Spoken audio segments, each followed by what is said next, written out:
Hi, I'm Tova with Professor Pincushion, and today I'm going to show you how to sew an inset sleeve. The inset sleeve is probably the most common type of sleeve found in garments today. If you're new to sewing, you might find them a little tricky, but we'll take you each step of the way. There's no reason why you can't feel confident in sewing this type of sleeve with ease. Let's go ahead and get started.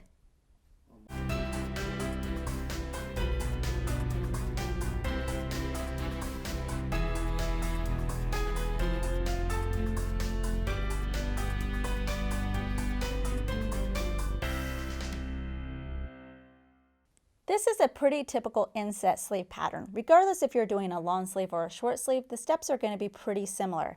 If I was to fold along the center dot here, you can see we have 3 dots, so the center one, because it looks pretty symmetrical, you're going to assume that it's going to be the same, but you can see that these sides actually don't line up here.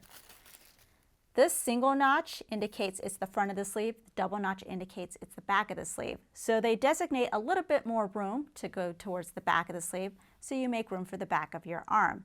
This is why it's important that when you cut out your sleeve pattern, you need to cut out 2.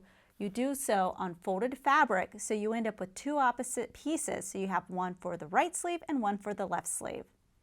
Any marks you have on your pattern piece, you're going to need to transfer to both of your fabric pieces. I'm just going to do it for one sleeve, but you would do the same for the other sleeve as well. If you have multiple sizes like this, you only need to do the one for your size. You can see my marks here with my fabric marker. The first step is to do 2 rows of basting stitches. You're doing it from double notch along the sleeve cap to single notch. You're going to do one at the seam line, so in my case that's 5/8 of an inch, and then I'm going to do another one which is 1/4 inch inside the seam line, so that's going to be at the 3/8 inch mark. So 5/8 of an inch and then 3/8 of an inch. I've already done my first row of basting stitch, and you need to make sure you don't do any back stitching. You're using the longest stitch on your machine. This is really just a temporary stitch to help us ease the cap into the armhole. So even if it's not perfect, it's fine because these stitches will eventually come out. There are 3 parts to our sleeve. We have the sleeve cap, we have the hemline, and then you have the underarm seam, which is this straight edge right here.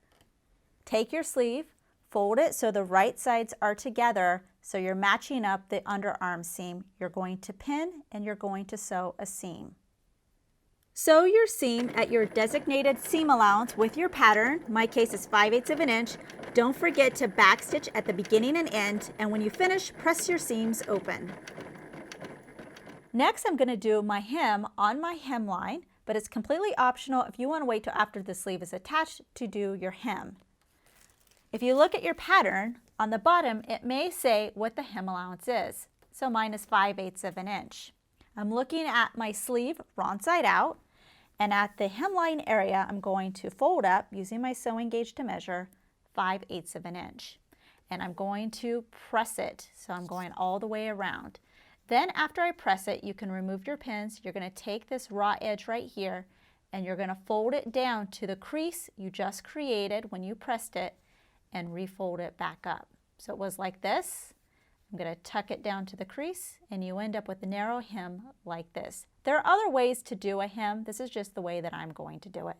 After I do it, I'm going to press it again. Use a regular straight stitch to sew along the top of the folded edge of your hem. So you can see I'm getting pretty close to that top folded edge. You just want to be careful that you don't go past that. I've completed my bodice up until the point that it needs its sleeves put in. So I've done the shoulder seams and I've also done the side seams here. My bodice is inside out, so the wrong side is out.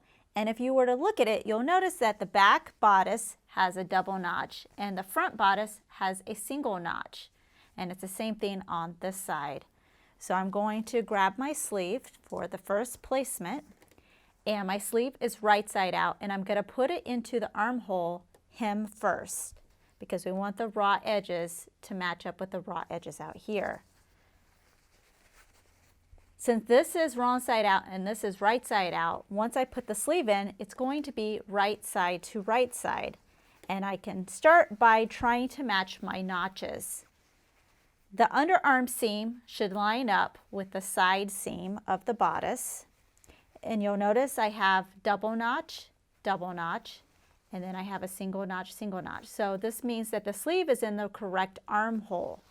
If I was to take the same sleeve and do the same thing over on this side, so I'm putting it in the exact same way, you'll notice now I have a single notch here, but I have a double notch here. So this sleeve does not go into this armhole. This is why it's important that when you cut out your sleeves, you're cutting out two opposite ones, so you can have one for each side. After I have the bottom of my sleeve pinned, I can then work on the rest of the cap. So we had the 3 dots on our sleeve. The center one is going to match with the shoulder seam of the bodice. So I'm going to pin that into place. And then you should have 2 more dots on the bodice from your pattern. So I have one here, and that matches up with this dot right here. And then I have the same thing on the other side as well. So let me just pin this one first. You'll notice after you pin these points that you're probably going to have a little bit more fabric in your cap than you do in your bodice. If I was just to pull the section, there definitely is a problem here. This is why we did the 2 rows of basting stitches at the beginning, because we need to ease this area in. So we're just going to be gathering it just a little bit. We're not trying to create any ruffles or anything like that. So I'm pulling some of my threads down here, and you do too, just in case one breaks. And I'm just doing a little bit here just to kind of gather it up.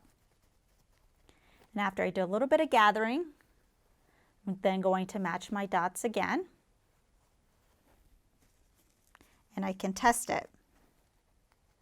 You want to make sure that your gathering or your easing is evenly distributed, so you don't have one area that's really gathered and then another area that's not.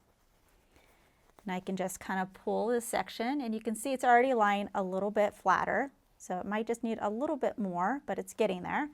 And once you get it, you can go ahead and start pinning it. Now you'll notice a little bit of ruffling here at the top of my sleeve, but as long as this ruffling doesn't extend to your seam line, which is my bottom basting stitch, then you should be fine. As long as it's lying flat here, that you can sew it and you're not going to get any wrinkles, then I wouldn't stress out too much about it.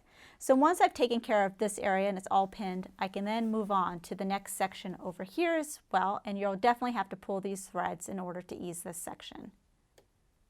After you finish pinning, do a basting stitch at your seam line, so in my case it's 5/8 of an inch, all the way around the armhole.